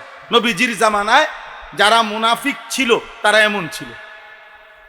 নবীজির জামানায় যারা মুনাফিক ছিল তারা কি ছিল? এমনই ছিল যে যারা নবীজির সামনে বলতো, মুহাম্মদ আমরা তোমারে মানি, কালেমা মানি, কিন্তু তাদের হৃদয়ে ছিল আমরা মানি না। বা ইজা খালাউ ইলা শায়াতিনহিম ক্বালু ইন্না মাআকুম, তারা তাদের যখন শয়তান সঙ্গী মানে কাফের তাদের সাথে আবার যাইতো, বলতো যে আমরা মূলত তোমাদের সাথে ইন্নামা নাহনু মুস্তাহজিউন, ইসলামের সুরত দইরা মুহাম্মদ এবং তার অনুসারীদের সাথে একটু মস্কারি করলাম, আর ঠাট্টা করলাম, আর কি একটু ফাজলামি করলাম, আর বুঝেন নাই? নাউজুবিল্লাহ। তাহলে নবীজির জামানায় যারা মুনাফিক ছিল তারা পিওর মুনাফিক। তাহলে এরা কাফেরদের অন্তর্ভুক্ত। এরা কিসের অন্তর্ভুক্ত? তাহলে এরাও তাদের দুনিয়াবি কোনো ভালো কাজের বদলা পাবে না। মুনাফিকের মধ্যে দ্বিতীয় একটা আইটেম আছে, সেটা হলো মুনাফিক ফিল আমাল, যারা কর্মগত মুনাফিক। অর্থাৎ মানে কি? মানে হলো মুখেও স্বীকার করে মুসলমান, অন্তরেও কালেমা বিশ্বাস করে। কথা বুঝেন নাই? তার অন্তরেও আছে যে আসলে কালেমা সত্য, ইসলাম সত্য, নবী সত্য, আল্লাহ সত্য, জান্নাত জাহান্নাম সত্য, সবই ঠিক আছে, কিন্তু তার জীবনটা সে এমন কাজে পরিচালনা করে যেই কাজগুলো মুনাফিকের চিহ্ন বহন করে। এরকম নবী সাল্লাল্লাহু আলাইহি সাল্লাম এবং আল্লাহর কোরআনে এরকম অনেকগুলোকে চিহ্নিত করে বলছে নবী এই কর্মে অভ্যস্ত যারা, তারা মুখে পরিচয় দেখ অথবা অন্তরেও বিশ্বাস করুক, কিন্তু তবুও তারা মুনাফিক। তবুও তারা কি? মুনাফিকের চিহ্ন, মুনাফিকের চিহ্ন। যেমন আপনারা বহু শুনছেন, নবী সাল্লাল্লাহু আলাইহি সাল্লাম বলছেন, ইজা হাদ্দাসা কাযাবা, যে প্রত্যেক কথায় মিথ্যা বলে, এটা মুনাফিকের চিহ্ন, কর্মগত মুনাফিক। ইজা তুমিনা খানা, যে ব্যক্তির কাছে কিছু আমানত রাখলে সে খেয়ানত করে, নষ্ট করে ফেলে, খাইয়া লায়, মাইরা দেয়, মেরে দেয়। এটা 3 নাম্বার। ওয়া ইজা ওয়াদা আখলাফা, যে ওয়াদা করিলে ওয়াদার বরখেলাফ করে। এগুলা কিসের চিহ্ন বলেন? এই মুনাফিক কি? মুনাফিক কর্মগত মুনাফিক, আমলের মধ্যে কি? মুনাফিক। মূলত সে বিশ্বাসগত কি না? মুনাফিক না। এই জন্য তাকে কাফের বলা যাবে না। এই ব্যক্তিকে কি বলা যাবে না? কাফের বলা যাবে না। তার আখিরাতে সব বিফল অথবা তার চির জাহান্নামী, এটা বলা যাবে না। কিন্তু তার এই আচরণ মুনাফিকের আচরণ, তার এই আচরণ মুনাফিকের আচরণ। যদি সে এই আচরণ সংশোধন না করে আর তওবা না করে, ফিরে না আসে, আর আল্লাহ যদি মাফ না করে, তাহলে তার ঠিকানাও জাহান্নাম। কর্মগত মুনাফিক। আসেন, রাসূলুল্লাহ সাল্লাল্লাহু আলাইহি সাল্লাম বলছেন, স্পষ্ট হাদিস, ফজরের নামাজ জামাতে না পড়া মুনাফিকের চিহ্ন। কিসের চিহ্ন বলেন? মুনাফিকের চিহ্ন। রাসূলুল্লাহ সাল্লাল্লাহু আলাইহি সাল্লাম, বুখারীর হাদিস আছে, ইন্না আসকালা সালাতিন আলাল মুনাফিকিন সালাতুল ইশা ও সালাতুল ফজর। 2টি নামাজ যারা মুনাফিক তাদের জন্য পড়া কঠিন। নবীজি বলছেন, বুখারী মুসলিমের হাদিস। 2টি নামাজ, 1 এশার নামাজ, 2 ফজরের নামাজ। ফজরের নামাজ। হযরত উবাই ইবনে কাব রাদিয়াল্লাহু তাআলা আনহু বলেন, নবীজি যার ঈমানের ব্যাপারে, মানে নবীজির সামনে সে বলে মুসলমান, কিন্তু নবীর যদি সন্দেহ হইতো কাউরে, তো নবীজি তাকে স্পষ্ট হাদিস, তিনি বলেন নবীজি তাকে ফজরের নামাজে মসজিদের জামাতে তালাশ করতেন। খোদার কসম, হাদিসে আছে, ফজরের নামাজের সালাম ফিরিয়ে প্রায় সময় নবী জিজ্ঞেস করতেন, আশাহিদুন ফুলান, অমুক কি এসেছে? কালু লা, সাহাবারা বলতেন না। আশাহিদুন ফুলান, অমুক কি এসেছে? নবীজি জিজ্ঞেস করতেন। সাহাবারা কেরাম বলতেন লা, না আসে নাই। আল্লাহ নবী তখনই বলতেন যে শোনো, নিশ্চয়ই যারা মুনাফিক তাদের জন্য এশা এবং ফজরের নামাজ পড়া কঠিন। তাহলে ফজরের অনুপস্থিত ব্যক্তিকে নবী সাল্লাল্লাহু আলাইহি সাল্লাম কি বুঝাইতে চাইছেন বলেন? বলো না ভাই, তোমরা বলো, নওজোয়ান ভাই, কি বুঝাইতে চাইছেন?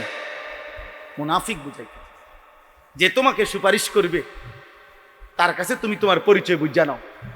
সুপারিশ তোমার আব্বার সম্পত্তি না, নবীর সুপারিশ তোমার বাপের সম্পত্তি না, নবীর সুপারিশ তোমার দুনিয়ার কোনো ফায়সালা না। নবী সাল্লাল্লাহু আলাইহি ওয়াসাল্লাম তোমার পরিচয় তো আগেই চিহ্নিত করে দিয়েছেন। আর তিনি কোথাও বলেন নাই, নবী কখনোই বলেন নাই যে আমি মুনাফিকের জন্য সুপারিশ করব, এই কথা নাই। আমি কাফেরের জন্য সুপারিশ করব, এই কথা নাই বাবা, এই কথা নাই। নবীর হায়াতে মুনাফিক সর্দার আব্দুল্লাহ ইবনে উবাই ইবনে সালুল, যে নিজেকে প্রতিদিন বলতো মুসলমান কিন্তু ছিল মুনাফিক, নবীজি তার ইন্তেকালের পরে এই উনার ছেলে, মানে মদিনায় যে মুনাফিক সর্দার ছিল তার ছেলে ছিল খাঁটি সাহাবী। মুনাফিকের ছেলেটা আব্দুল্লাহ ইবনে আব্দুল্লাহ, ছেলের নামও ছিল আব্দুল্লাহ, বাপের নামও ছিল আব্দুল্লাহ। আরব দেশে এটা এখনো রসুম আছে, একাধিক ব্যক্তির একই নাম। 3 ভাই, 3 জনের নাম মোহাম্মদ। মোহাম্মদ আল আউয়াল, মোহাম্মদ আসানি, মোহাম্মদ আসালেস। তারা নবীজির নামের এমন বরকত মনে করে, কখনো কখনো 3-4 ফুটের সবার নামে রাখে মোহাম্মদ। প্রথম মোহাম্মদ, দ্বিতীয় মোহাম্মদ, তৃতীয় মোহাম্মদ, এমনি বল, বুঝছেন, বরকতের জন্য। যাই হোক, তো এই উনার ছেলে ছিলেন সাহাবী। তো উনি খুব কাঁদতেছিল, ইয়া রাসূলুল্লাহ, আমার আব্বা, আপনি যদি একটু জানাজা পড়াইতেন, আর আল্লাহ যদি এই উসিলায় মাফ করে দেয়। নবীজি গেছেন ওই ছেলের আবদারে, ওই মুনাফিক সর্দারের জানাজা পড়াই। সূরা তাওবার মধ্যে স্পষ্ট আছে। সাথে সাথে জানাজা পড়ানোর কারণে জিবরাইল আইসা আল্লাহর পক্ষ থেকে জানাইছে, নবীকে আল্লাহ জানাইছেন, বন্ধু আপনি যদি এই মুনাফিকের জানাজা না, শুধু আপনি যদি তার জন্য 70 বার আপনি যদি আমার কাছে মাফ চান, আমি ওয়াদা দিলাম আমি তারে মাফ করব না। আর কোনোদিন কোন মুনাফিকের কবরে, কোন মুনাফিকের মাগফিরাতে আমার কাছে চাইবেন না। লা তাকুম আলা কবরিহি আবাদা। বেঈমানের এই মুনাফিকের কবরে আর কোনোদিন দাঁড়াবেন না। প্রিয় সন্তান, আমি হয়তো আর কোনোদিন আসবো না, মনে করো আর কোনোদিন হয়তো আব্বা দেখাও হবে না। চলার পথে আমি আসছি, আমরা, তোমরাও আজকে আসছো। জোর করে বলি আব্বা, মুনাফিকের পরিচয় লিখিত রেখে কবরে যাইও না, কবরে যাইও না। তোমার নবীর কাছে পৌঁছবার আগেই ফেরেশতা 2 ধাক্কা দিয়া তোমার ওই পারে ফাড়াই দিবে।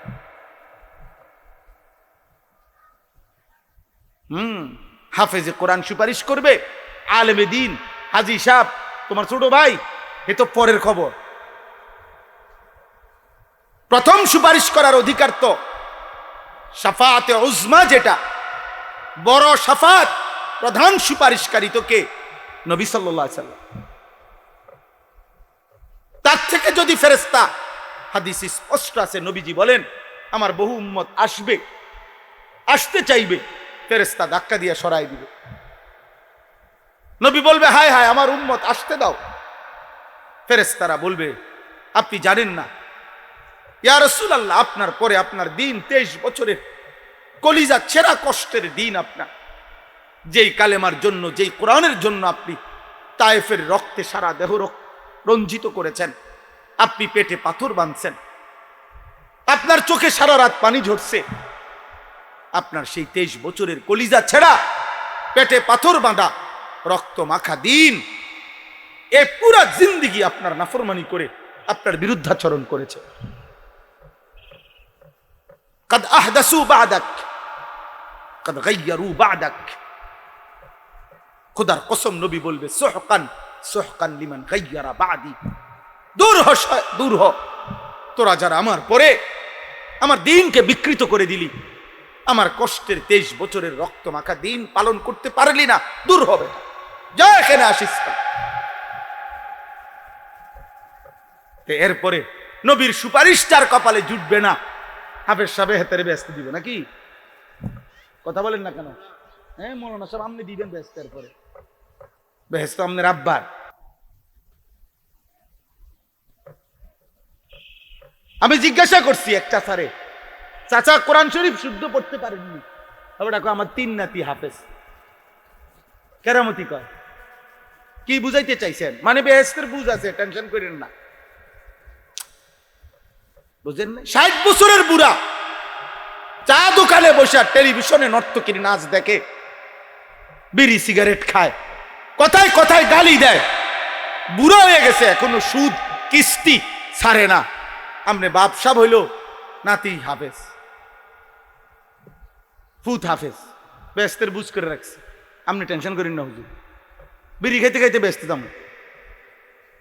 হ্যাঁ হ্যাঁ, রসিকতা মনে করেন না। যদি ভুল বলি, আপনার হিম্মত থাকলে এখানে আসেন, জবাব দেন।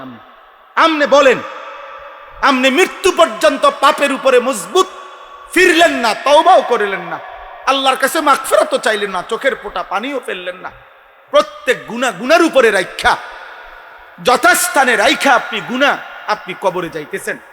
আপনি কি বুঝাইতে চাচ্ছেন? কি বুঝাইতে চাইছেন বলো না ভাই? 17 বছরের যুবক, কে তোমার নিশ্চয়তা দিল তুমি আরো 40 বছর বাঁচবা?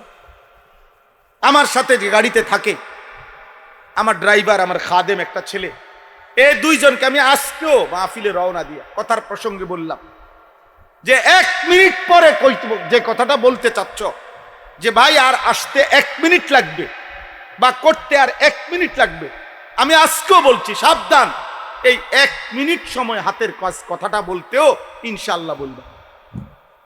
জিজ্ঞাসা করেন, আজকেও বলছি যার 1 মিনিট লাগবে আসতে, না না আর 1 মিনিটেরও নিশ্চয়তা নেই, 1 মিনিটেরও কি নাই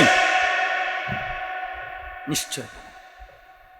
অতএব দয়া করে আমরা বুঝাইতে চাচ্ছি যে কর্মগত যদি কেউ মুনাফিক হয় কর্মের কারণে, অথচ সে তওবা করলো না, বুঝতেই চাইল না, তাইলে আপনি আখিরাতে কেমনে বাঁচবেন? কেমনে বাঁচবেন বাবা? আপনার 60 বছরের গুনাহ রাইখা আপনি কবরে গেলেন, তওবাও করলেন না, ফিরলেনও না, গুনাহও ছাড়লেন না। আপনারে কে বুঝাইয়া দিল যে আমনের মরার পরে বুঝি আমনের 60 বছরের গুনার বদলায় চুরি, সুদ, কিস্তি, গালি, নাটক, সিনেমা, নর্তকী দেখা, বেপর্দা জিন্দিগি, হারাম রোজগার, এই সব কিছুর বিনিময়ে 1 লাখ টাকা খরচ করিয়া গ্রাম চুক্তি মানুষ গোস্ত দিয়া ভাত খাবাই দিলে আমনে বেহেস্ত যাইবেন গা? আমনের এটা কে বুঝাইলো? কে বুঝাইলো? কোন হুজুরে বুঝাইলো? আমনে কে বললো? বলেন বাবা, বলেন। ইনসাফ করেন, ইনসাফ। ঠেলাঠেলি করার দরকার নেই, আমি ধাক্কা ধাক্কি, আমার কথা বুঝে না দিলে আপনি ফেলে দিয়ে বাদ দেন। আপনার কাছেও আমি আটকাইতাম না, আপনিও আমার কাছে আটকাবেন না, কিন্তু আমি আপনি দুইজনই আল্লাহর কাছে আটকাবো না, কি বলেন? আল্লাহর কাছে ফিরবো আমরা। কোরআনুল কারীমের সমস্ত জায়গায় আল্লাহ বলছে ওয়া আনফিকু মিম্মা রাযাকনাকুম মিন ক্বাবলি আন ইয়াতিয়া আহাদাকুমুল মাউত। বারবার বলতে চাইছে বান্দার রিজিক আমি দিছি, আমার দেওয়া সম্পদ থেকে আমার রাস্তায় খরচ করো। এক্ষেত্রে বেশিবার বলছে আল্লাহ যে মৃত্যুর পূর্বে। আরে আমি বাইচা থাকতে, আমি বাইচা থাকতে 1 টাকাও আমার দরকার এখন, আর আমার মরার পরে আমার নামে যদি গোটা পৃথিবীটাও দান করে দেয় আমার তো সমস্যা না, আমি তো মরিয়ে গেছি। বুঝেন নাই কথাটা? এই জন্য মৃত্যু পরবর্তী সাদাকা নিঃসন্দেহে সওয়াব, কিন্তু মনে রাখতে হবে জীবিত সাদাকা 1 টাকা মৃত্যু পরবর্তী 1000 কোটি টাকার চাইতে বেশি দাম। কারণ আমার তো অনেক টাকাও কি দরকার, আমার মরার পরে তো আমার গোটা দুনিয়াটাও আর কি নাই দরকার নেই। এই জন্য দোস্ত, প্রিয় ভাই, শেষ হলো মুমিন। এবার আসেন যারা ঈমানদার, বাস্তবিক অর্থেই মুমিন, কলিজা দিয়েও আল্লাহরে মানে, জবান দিয়েও মানে, আমলও করে, ওযু, নামাজ, রোজা, হজ, যাকাত, জিকির, তেলাওয়াত, দান, সাদাকা, জনহিতকর কাজ, আল্লাহর হক, বান্দার হক সবই আদায় করে। কিন্তু এই সব কিছুর মধ্যে মাকসাদ হইল রিয়া, মানে দুনিয়া, লোক দেখানো, অথবা দুনিয়াবি সম্মান, মর্যাদা, ইজ্জত, প্রভাব, প্রতিপত্তি, ক্ষমতা, এটা হাসিল করা। আল্লাহ তাআলা বলেন এদের জন্য আমি বললাম ঈমানদার হওয়া সত্ত্বেও যেহেতু কর্মের মধ্যে, ভালো কাজের মধ্যেও আখিরাত নিয়ত করে নাই, আমার সন্তুষ্টির নিয়ত করে নাই, এরাও আখিরাতে গিয়ে দেখবে তারা বৃথা, তাদের পুরা জিন্দেগীর কর্ম নিষ্ফল। এই শেষ কথা। এই জন্য ইহুদি কোনো ভালো কাজের আখিরাতে বদলা পাবে না, খ্রিস্টান কোনো ভালো কাজের আখিরাতে বদলা পাবে না, মুনাফিক এতেকাদি হলে কোনো ভালো কাজের আখিরাতে বদলা পাবে না। কেন? ঈমান না থাকার কারণে। কেন বলেন না? আর কর্মগত মুনাফিক, যার কর্মে নেফাকের চিহ্ন, সে এই নেফাক থেকে তওবা না করলে, ফিরে না আসলে, তো তার তো ঈমান আমলে হচ্ছে না, তাহলে আখিরাতে বদলা পাবে কি? সে তো আখিরাত চাচ্ছেই না, নাহলে এত লুকোচুরি করে কথা বলেন না কেন? লুকোচুরি করে কেন? শুক্রবার হইলে 2 রাকাত নামাজ পড়ে, বাকি 6 দিনে 1 ওয়াক্ত নামাজও পড়ে না। তুমি কি বুঝাইতে চাইছো? তুমি চালাক আর আমরা চিরা খাই। কথা বলেন না কেন? তুমি কি বাটফারি বুঝাইতে চাইতেছো? কি তুমি শুক্রবারে 1 ওয়াক্ত নামাজ পড়ো আর আমরা পুরা সপ্তাহ 5 ওয়াক্ত নামাজ পড়ি? আমরা বেকল, হ্যাঁ, আমরা বেওকুফ। আপনি মাঝে মধ্যে 10-20 টাকা দানও করবেন, আবার আপনি হারামও রোজগার করবেন। আপনি কি বুঝাইতে চাইতেছেন? আমরা বেকল, আমরা বুঝি নাই। সাবধান, চালাকি করলে, কর্মগত মুনাফিকই যদি করেন, তাহলে চূড়ান্তভাবে গুনাহ, ফিরে না আসলে আল্লাহর দিকে, তো আমল হিসাবে নেকি হিসাবে তো কি হবে না, কাউন্ট হবে না। আর মুমিন আমরা যারা ঈমানদার, কলিজাতেও ঈমান আছে, জবানেও ঈমান আছে, আমলও করতেছে, ভালো কাজও করছে, কিন্তু আল্লাহর হক বলেন আর বান্দার হক বলেন, ওযু বলেন, নামাজ বলেন, রোজা বলেন, হজ বলেন, দান বলেন, সাদাকা বলেন, সমাজের মানুষের জনকল্যাণমূলক কাজেও বলেন, সকল কিছুতে নিয়ত থাকতে হবে আল্লাহর সন্তুষ্টি, আখিরাতের পাওয়া। তাহলে আখিরাতে বিনিময় পাবেন। নাই তো এই মানুষগুলোর জন্য আখিরাতের নিয়ত না থাকার কারণে, আল্লাহর সন্তুষ্টির নিয়ত না থাকার কারণে আল্লাহ বলছেন এদের জন্য জাহান্নাম, এদের জন্য কি জাহান্নাম। এই কথা শেষ, এই কথাই। এবার দেখেন শুধু তরজমাটা বলি। মান কানা ইউরিদুল হায়াতাদ দুনিয়া ওয়া যিনাতাহা নুওয়াফি ইলাইহিম আমালাহুম ফিহা ওয়া হুম ফিহা লা ইউবখাসুন। আজানের যারা জবাব দিতে চাচ্ছেন, এখানে এখন আজান হইলে ওই আজানের জবাব দিয়ে, তাহলেও কোনো অসুবিধা হবে না। কথা বুঝছেন কিনা? জি, একাধিক মসজিদে একসাথে আজান হইলে আজানের জবাব দিবে কোন মসজিদে, কোন আজানের? নিয়ম হইল যে আজানের জবাব দুই রকম। এক হইল জবাবে কৌলি, মানে মুখে জবাব দিলাম, আরেকটা হইল জবাবে আমালি, অর্থাৎ কর্মে জবাব দিলাম। কর্মে মানে হইল নামাজের জন্য মসজিদে ঢুকলাম, বুঝছেন কিনা? তো এই ক্ষেত্রে উত্তম হইল এই কর্মে আমি যেই আমল যেখানে করব নামাজটা, ওইটার জবাবটা দাও। তা আমরা ইনশাআল্লাহ এখানেই এশার নামাজ পড়বো ইনশাআল্লাহ। আল্লাহ তাআলা বলেন এই শেষ, মান কানা ইউরিদুল হায়াতাদ দুনিয়া ওয়া যিনাতাহা, যে তার সকল কিছুতে তার উদ্দেশ্য ভালো কিংবা মন্দ কাজ তো বাদে দিলাম, যে তার জীবনের যাবতীয় কর্মকাণ্ডে তার উদ্দেশ্য দুইটা, এক দুনিয়ার জীবনটা চলা, দুই ওয়া যিনাতাহা দুনিয়ার সৌন্দর্য, দুনিয়ার ক্ষমতা, দুনিয়ার প্রভাব, দুনিয়ার সুনাম, দুনিয়ার সুখ্যাতি, দুনিয়ার পরিচিতি, দুনিয়ার স্লোগান, দুনিয়ার কিছু, এতটুকুই যার চাওয়া। নুওয়াফি ইলাইহিম আমালাহুম ফিহা, আল্লাহ বলে এ দুনিয়া লুবি, দুনিয়া প্রত্যাশী ব্যক্তির যাটুকু দুনিয়া চাচ্ছে, যেদূর আমি ফয়সালা করছি এদূর আমি দুনিয়া তারে পূর্ণ দেব। অহুম ফিহা লা ইউবখাসুন, কম দেব না তোরে দুনিয়া দেমু বান্দা। শুধু বলে রাখবা উলাইকাল্লাযীনা লাইসা লাহুম ফিল আখিরাতি ইল্লান নার, আর আখিরাতে শুধুমাত্র জাহান্নামের আগুন ছাড়া আর কিছুই দেব না। আখিরাতে আর কিছুই মিলবে। আমার শায়েখ আল্লামা মুফতি মুশতাকুন নবী সাহেব এই জন্য সবসময় বলে যে বাবা, মাঝে মাঝে নিজের কলিজায় হাত দিয়া, বুকে হাত দিয়া, চোখ বন্ধ করে ভাববেন আল্লাহর জন্য করছি তো,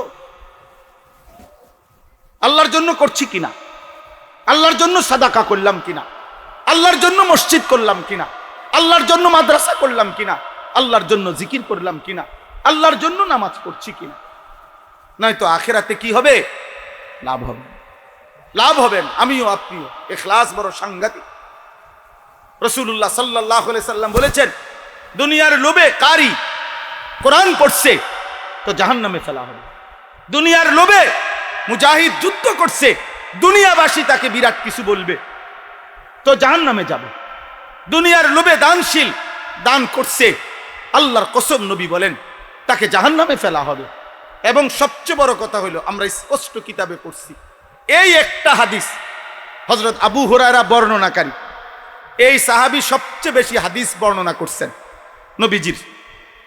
হযরতে আবু হুরায়রা হাদিসে আছে, উনি শুধুমাত্র এই হাদিসটা বলতে গেলে যে দুনিয়ার লোভে যে কারি কোরআন পড়ছে তার জাহান্নামে ফেলা হবে, দুনিয়ার লোভে যে দানশীল দান করছে তার জাহান্নামে ফেলা হবে, দুনিয়ার লোভে যে আল্লাহর পথে যুদ্ধ করছে সে জাহান্নামে ফেলা হবে। আশ্চর্য হবেন, বিশ্বাস করেন এই হাদিসে আছে। এই একটা হাদিস এই আবু হুরায়রা যখনই বর্ণনা করতে চাইতেন, বলতে চাইতেন, উনি বেহুশ হয়ে যাইতেন। এমনও সময় গেছে হাদিসে আছে 4 বার 5 বার বেহুশ হয়ে যায়, উনি কইতারে না কথাই, ভয়ে বেহুশ হয়ে যায় প্রতিবারে। আহা, যদি আমার আমল আল্লাহ গ্রহণ না করে, যদি আমার বলা আল্লাহ গ্রহণ না করে। এজন্য নামাজি বাবা, দানশীল ভাই, আল্লাহর বন্দেগী তো করতেই হবে আল্লাহর জন্য। কার জন্য বলেন না? ওয়া হাবিতা মা সানাউ ফিহা ওয়া বাতিলুম মা কানু ইয়ামালুন।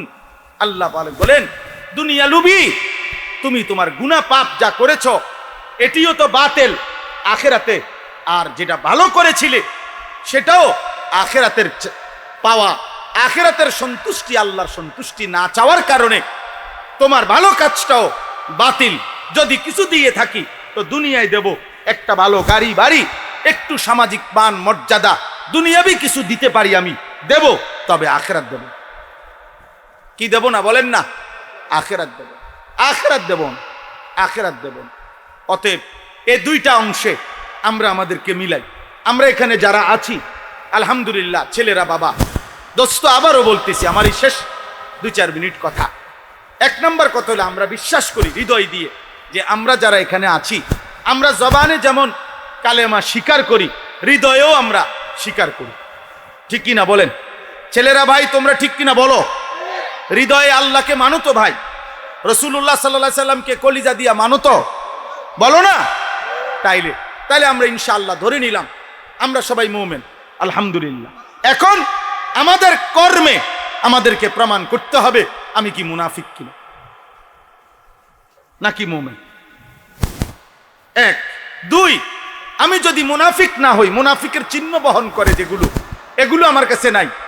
মনে করেন আমি মিথ্যা বলি না, আমি ওয়াদা খেলাফ করি না, আমি আমানতের খেয়ানত করি না, আমি ফজরের নামাজ ছেড়ে দেই না, আমি লোক দেখানো আমল করি না। মনে করেন এগুলো আমার মধ্যে নাই, ধরে নিলাম। এবার আমারে দেখতে হবে যে আমার সকল আমল আল্লাহর জন্য করি কিনা, আখিরাতের জন্য করি কিনা। এরপরে আমার আখিরাত, এরপরে আমার জান্নাত। কারণ জান্নাত 2টা রুম আর একটা বারিন্দা না। জান্নাত 2টা রুম আর একটা কি না, এত মামুলি না। জান্নাত সর্বনিম্ন, সবচেয়ে ছোট জান্নাত 10 দুনিয়া বরাবর। সর্বশেষ যাকে নবী বলছে আল্লাহ জান্নাত দিবে, তার শেষ জান্নাতটা হলো 10টা দুনিয়া বরাবর।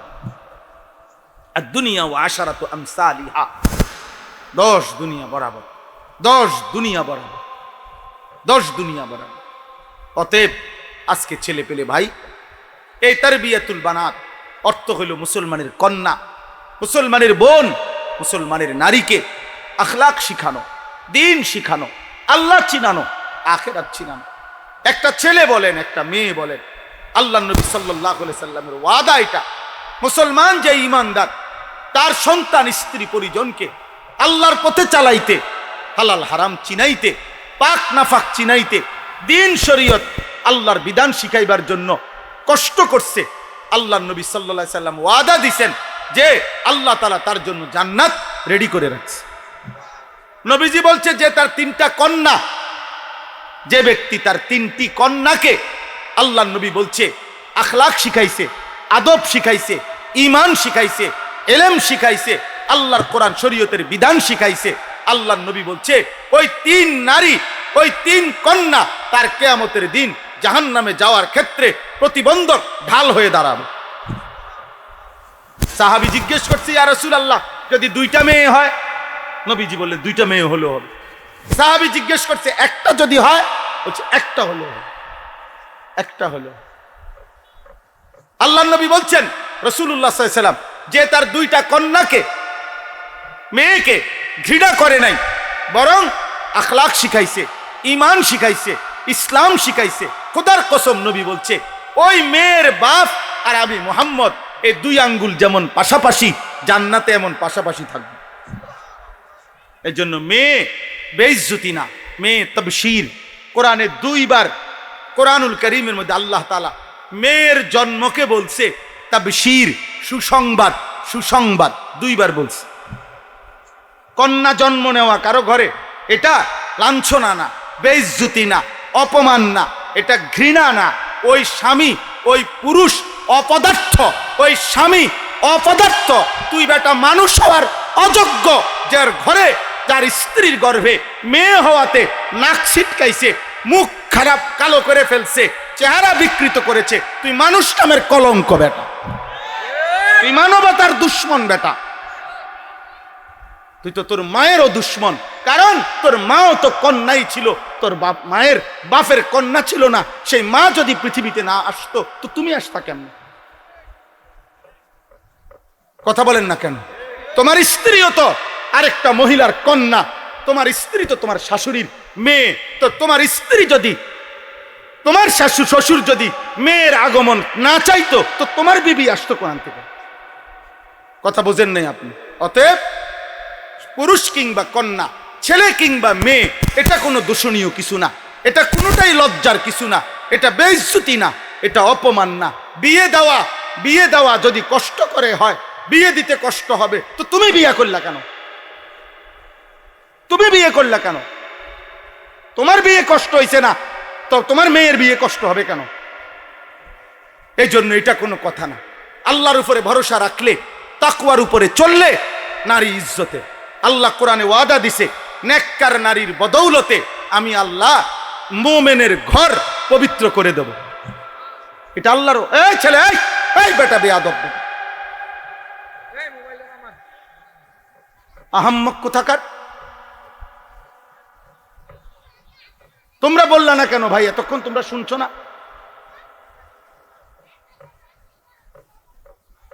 জি ভাই, শেষ আমার কথা। অতএব তারবিয়াতুল বানাত মানে হচ্ছে মুসলমানের কন্যাকে দিন শিখানো। আমার স্পষ্ট কথা, আমি প্রত্যেক দিন বলি, আপনাদেরকে যেমন গুরুত্ব দিলাম, মাদ্রাসা যারা চালান, মাদ্রাসা যিনি চালান, আমার সাফ সবার সামনে কথা, মেয়েদের মাদ্রাসা, মেয়েদের জন্য যেখানে পড়ালেখা, 100% 100 পর্দা শরীয়তের বিধান, এক জাররা, এক সুতা যদি বিচ্যুত হয়, লঙ্ঘন হয়, এমন মাদ্রাসা থাকার একদিনও দরকার নেই। সাফ কথা, পরিষ্কার আপনাদের বললাম, আমি সব জায়গায় বলি। অতএব মাদ্রাসার সাথে সম্পৃক্ত যারা আছেন, মাদ্রাসার যেই চালান, আমার পরিষ্কার কথা, আল্লাহর বিধান, শরীয়তের বিধান, পর্দা, কন্যার পর্দা, তার এক সুতা, এক চুল লঙ্ঘন হতে পারবেন নাই। তো না পারলে, যদি পারবেন না মনে করেন, বন্ধ করে দিবেন। আল্লামা তাকি উসমানী দামাত বারাকাতুহুম, পৃথিবী বিখ্যাত মানুষ, ওনার আব্বা মুফতি শফি রহমতুল্লাহ আলাই, গোটা পাকিস্তানের মধ্যে সবচেয়ে বড় মাদ্রাসা যাদের, দারুল উলুম করাচি, আমি নিজ চোখে দেখে আসছি 2024 সালে। তো দারুল উলুম করাচি গোটা পাকিস্তানের শ্রেষ্ঠ মাদ্রাসা। ওনার আব্বার ওসিয়তনামা আছে, মুফতি শফি রহমতুল্লাহ আলাই বলছে, ওনার ছেলেকে বলে গেছে, ছেলেদেরকে, তাকি উসমানী, সারা পৃথিবী বিখ্যাত আলেম, বলছে, বাবা, আমার এই মাদ্রাসা, এই দ্বীনি প্রতিষ্ঠান, এটা আমি কোনো দোকান খুলে যাই নাই যে এটা যে কোনো মূল্যে বংশের পর বংশ টিকাইয়া রাখতে হবে, এটা দোকান না। যদি কোনোদিন দ্বীন শরীয়ত আল্লাহর বিধান লঙ্ঘন করতে হয় মাদ্রাসা চালাইতে গিয়ে, তাইলে তিনি স্পষ্ট বলছেন, আমি ওসিয়ত করে গেলাম, সেদিন তালা মাইরা বন্ধ দিয়া চলে আসবে। আখেরাত কি হইতে পারবে না? নষ্ট হইতে পারবে, আখেরাত নষ্ট হইতে পারবে, আখেরাত নষ্ট হইতে পারবে, নয়সই করা যাবে না, জোড়াতালি দন যেত না। হালাল হালালি, হারাম হারাম। কথা বলেন না কেন? যেটা হালাল এটা হালাল, যেটা হারাম এটা হারাম, যেটা নেকি এটা নেকি, যেটা গুনাহ এটা গুনাহ। আলো আলোই, অন্ধকার অন্ধকার। আলোর মধ্যে অন্ধকার নাই, অন্ধকারের মধ্যে কি নাই? আলো। রোদের মধ্যে বৃষ্টি নাই, বৃষ্টির মধ্যে রোদ নেই। আল্লাহ আমাদেরকে তৌফিক দান করে। আপনারা প্রত্যেকেই নিজেদের সন্তানদেরকে, ছেলে মেয়েদেরকে দিন শেখাবেন, বলেন ইনশাআল্লাহ। ছেলের আব্বা, অনেক ভালো লাগছে, তোমরা অনেক ছেলে মাশাআল্লাহ মহব্বত করে কষ্ট করে আসছো ভাই, তোমাদের কাছে অনুরোধ, আব্বা সুন্দর একটা জীবন নষ্ট করে দিও না। আব্বা একটা জিনিস মনে রাখো, অনেক, এই শেষ কথাটা, অনেক ছেলে আছো তোমরা এক ওয়াক্ত নামাজ পড়ো না, এই নারী ছবি, মোবাইলে অশ্লীল দৃশ্য, জিনা বেবিচারের দৃশ্য, নাচ গান, বন্ধুদের অসৎ আড্ডা, সারাদিন এই তামাশা করো। অথচ ওই লইল না, লইল বইয়া নেবে, আবার নড়াচড়া করো কেন? কোনোভাবেই মনে রাখো, আমার কথাটা বোঝো, এত পাপ এত অসভ্যতার পরেও এক ওয়াক্ত নামাজ পড়ো না, সারা দিন রাত মোবাইলে নারী ছবি দেখতেছ, কিন্তু কথাটা খেয়াল করো যে এত কিছুর পরেও কেউ তোমারে ডাকে না, ফিরায় না, কেউ তোমারে কদ্দুর কয়ও না, কিরে আব্বা তুই মুসলমানের সন্তান, তোমারে যে কোনোদিন মসজিদে দেখি না, তুমি মুসলমানের বাচ্চা বাবা, তোমার এই জীবনে কোনোদিন ফজরের নামাজে দেখলাম না, কেউ তোমারে বলল না। বিশ্বাস করো, মনে রাখো আব্বা, এর মানে হলো তুমি এই সমাজের আবর্জনা, তুমি এই সমাজের ময়লা, তুমি এই সমাজের ডাস্টবিন। এ সমাজ তোমাকে ফেলে দিছে, আবর্জনাকে মানুষ কাছে নেয় না, ময়লা ডাস্টবিন থেকে কেউ ময়লা তুলে নেয় না। এই জন্য তুমি বাবার চোখেও আবর্জনা, মায়ের চোখেও আবর্জনা, এই সমাজের নেককারদের চোখেও তুমি আবর্জনা। এই জন্য তুমি হয়তো তোমার মতো দুই চারজন অসৎ চরিত্রহীন লম্পটের সাথে চলে ফিরে আনন্দ পাচ্ছ আর কি, কিন্তু প্রকৃত বিবেকবান ইনসাফকার কোনো মানুষ তোমাকে রাস্তার কুকুরের সমানও ইজ্জত দেয়। এই জন্য দোস্ত, একটা ছেলেও যদি বিবেক থাকে, মনে রাখো, এই আমার কথা, এই ভাইয়ের কথা মনে রাখো। তুমি ভাইবা দেখো, আমার আলহামদুলিল্লাহ আমার মায়ের বয়স 75 বছর, 75 বছর আমার মার বয়স, আমার আম্মা এখনো বাইচা আছে। এই 75 বছর বয়সেও আমার আম্মা এমন কোনো দিন নাই মার সাথে কথা বললেই মা বলে ফুত নামাজ হচ্ছিল। আমারে এখনো জিগা, এখনো আমার যখন 2টা বাচ্চা হইছে, আমার 2 সন্তান, আমার এখন 4টা ছেলে মেয়ে, 2 সন্তানের বাপ, যখন আমি ওয়াজ করি সারা বাংলাদেশে, মা জানে, কিন্তু ওই সময়ও মা আমাদেরকে ফজরের নামাজের জন্য দরজার কাছে গিয়া গিয়া প্রত্যেক রুমে, আমরা 5 ভাই 3 বোন, 8 জন ভাই বোন ছিলাম, এই 8 জনকে আমার আম্মা স্কুলের এই ঘন্টা ফিটে যে এরকম ঘন্টি, এটা দিয়ে বাড়ি দিয়ে দিয়ে টুং টুং টুং টুং করে দরজায় দরজায় দাঁড়ায় দাঁড়াইয়া আমগরে ফজরের নামাজের জন্য উঠাইতেন। আলহামদুলিল্লাহ, আলহামদুলিল্লাহ। তুমি এত বড় বদনসিব হইলা কেমনে? 365 দিনে তোমারে কেউ কোনোদিন ডাকে না, একদিনও তোমারে কেউ ফজরের নামাজের জন্য, তোর জীবনে এত অভিশপ্ত হলো কেন?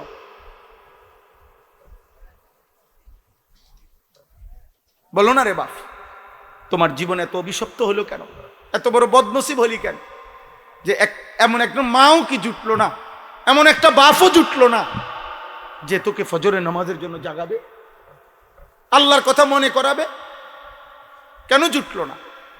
মানে এই সমাজের আবর্জনা, তুমি এই সমাজের ময়লা, তোমারে মূলত ডাস্টবিনে ফেলে দিছে। এই জন্য দেখবেন, হয় বাবা, নয় মা, নয়তো সমাজের কোনো মানুষ কথা উঠলেই কইব মাইতো না, অজাত, এ লারা দিও না বেশি, কোন যে ডাকাত চেহারা শুরুতে দেখো না চোর ডাকাইতের মতো, বাধ্য ইতা মাইতো না, সাবধান, ফারো যেতে দাও, এ কইছে মাইতো না, 2টা কথা কইছে, তাই দাও গা। বলেন না ভাই, মূলত সবাই চায় এই নাফরমান থেকে বেঁচে থাকতে। গুনাহ তার এমন বেশি হয়ে গেছে, কেউ তার দিকে ফিরেও তাকায়। এই জন্য আমি দয়া করে, আমি তোমাদেরকে এক ভাই হিসাবে মহব্বত করে বললাম, তোমরা আল্লাহর দিকে ফেরো, কেউ মনে না করলেও তুমি বদলে যাও। এই দেখবে এই সমাজ তোমার আদর করবে, মানুষ তোমার জন্য দোয়া করবে।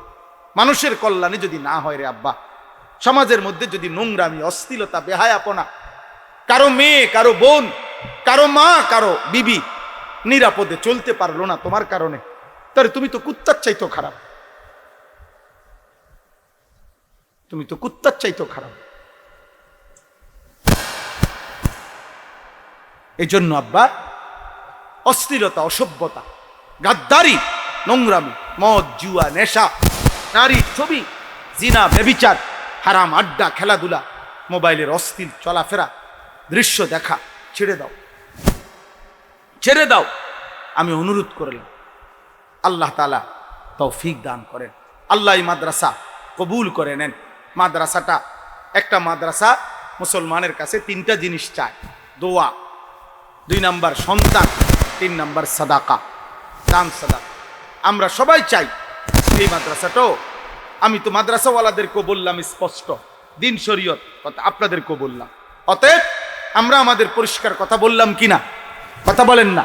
অতএব আমরা সবাই মিলে আপনাদের কাছে আমার 2টা মিনিট অনুরোধ, প্রত্যেকে মাদ্রাসার জন্য নিজেদের সামর্থ্য অনুপাতে যেটুকু ভাল লাগে আপনারা আপনাদের মাদ্রাসার জন্য একটু সহযোগিতা করেন। এতে লাভ হইল যে একটি ভালো কাজের সাথে আপনাদেরও যোগ হইল, সহযোগিতা হইল। এরপরে যদি যতদিন এখানে নেক কাজ হবে, আল্লাহর বান্দাবান্দি দিন শিখবে, আপনাদের আমলনামা তো সওয়াব আসবে। এজন্য প্রত্যেকে একটু পকেটে হাত দেন, যেটুকু পারেন দিয়েন।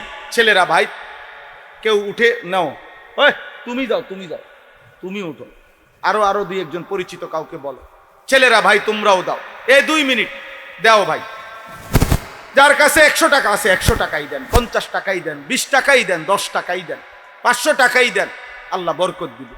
বলে অমকের মাদ্রাসা তমকের, কারো মাদ্রাসা না, আল্লাহর ঘর, দ্বীনের ঘর, রসুলের ঘর। আল্লাহ তৌফিক দান করে, আল্লাহ সবাইরে কবুল করে। নেন ভাই। সুবহানাল্লাহি ওয়া বিহামদিহি, সুবহানাকাল্লাহুম্মা বিহামদিকা, আশহাদু আল্লা ইলাহা ইল্লা আনতা আস্তাগফিরুকা ওয়া আতুবু ইলাইক।